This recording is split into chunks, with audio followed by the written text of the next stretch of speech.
And in Malaysia, opposition calls are growing for Prime Minister Muhyiddin Yassin to convene an emergency meeting of Parliament to secure a vote of confidence and establish his legitimacy. This comes after Mr Muhyiddin announced a 2-month delay to the start of parliamentary proceedings. Now, what does this delay mean? Dr. Johan Saravanamuttu is from the Rajaratnam School of International Studies at Nanyang Technological University. He joins us now from Kuala Lumpur.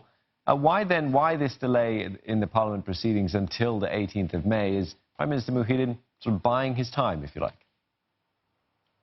Yeah, I spoke to a member of Parliament, and he thought that there will be a lot of horse trading, he calls it. Well, for me, I think the Prime Minister would need to actually put together his majority and to choose among his majority a cabinet that is capable, that would inspire confidence of the public. And he's also got to take into account ethnic balance, he's got to take into account regional balance and all those things. So maybe it does take time to do that sort of thing. But I think the most immediate reason for why he may have wanted to delay Parliament by the legal limit, yes, maximum of 6 months, is that there was a call for a vote of confidence on the possibility that he may not have enough members of Parliament to form a government or a majority of parliamentarians to form a government. So I think that's the most urgent reason, or the most immediate reason why he would have wanted a delay of the parliamentary session, so that he could consolidate, what would have been people who supports him. Dr. Johan, so can we expect that he's going to take this time in the delay in 2 months to actually focus on his cabinet during this period? Do we know who he's talking to, who he has in mind for this cabinet of his?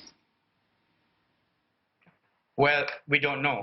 So this sort of thing is very much in the hands of a prime minister. We have a Westminster form of government, and once the king appoints the prime minister, it is his prerogative to choose the members of his cabinet. But however, I think Mr. Muhyiddin does have, Tan Sri Muhyiddin does have to take into account what I said. He has to have the ethnic balance. Unfortunately, he doesn't have very many non-Malays to choose from. The supporters of his coalition at the moment are predominantly Bumiputra and Malays. So he will have a hard time choosing a cabinet that has a balance. He has 2 MCA members and 1 MIC member. But he has East Malaysians he can choose from. So I think that is very important for him to choose the right people. And secondly, and perhaps even more importantly, he has to be careful not to choose people who are tainted by the 1MDB problem, or 1MDB issue. And so, and although he will definitely have to choose some members from UMNO, who form the largest group in the coalition. So he has a lot ahead of him. I think he's got quite an important, a lot of things to do before he can secure that, confidence of the public. That kind of thing. Well, you mentioned that, being tainted by 1MDB. And we know that Najib has just told Reuters News that he doesn't mind working with Muhyiddin. So what are the chances of, Najib coming back? I think a lot of people will be scandalized, There is a lot of anger on the ground already. I've been in Kuala Lumpur and I've been talking to a lot of people. People are not just upset; they are very concerned that for example, the trials that Najib is facing, whether they will continue or not continue. So people are very concerned about it. And of course, the very obvious position of people are that they will want to see that these trials are concluded.